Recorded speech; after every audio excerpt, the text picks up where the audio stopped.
Thank you for selecting Hallowell lockers. A tradition of quality since 1903, Hallowell lockers are all manufactured in the USA. Our kid lockers are perfect for bedrooms, playrooms, mudrooms, and garages. You can choose from 7 bright and fun colors. They feature a traditional louvered door, a full-length door hinge, a secure multi-point lifter latch, and a stainless steel recessed handle that fits any standard padlock, or can be fitted with a combination or key lock. Hallowell lockers are built with a 24-gauge steel body, 16-gauge door, and a tough powder coat finish. All edges and corners are milled smooth for safety.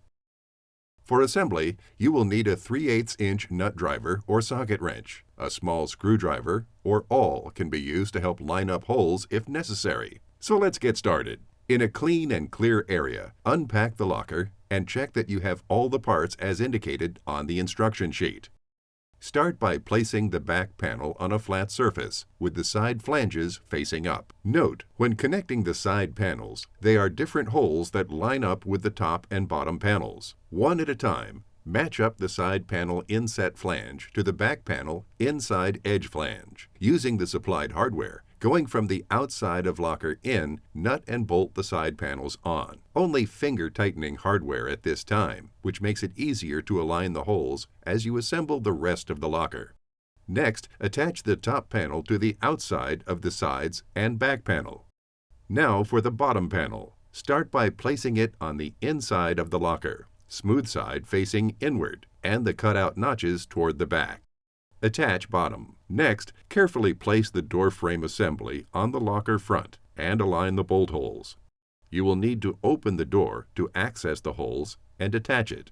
After a few bolts are in, it may be easier to move the locker into an upright position and finish installing the bolts. At this point, make sure your locker is square and straight. Now using a 3/8-inch nut driver, tighten all hardware throughout the locker. Unless you are using an optional built-in type lock, go ahead and attach back cover plate to the recessed handle pan with the supplied 2 dome nuts and bolts. Final step, use the small black plastic rivets to attach number plate, and you are done. Thank you for choosing Hallowell lockers.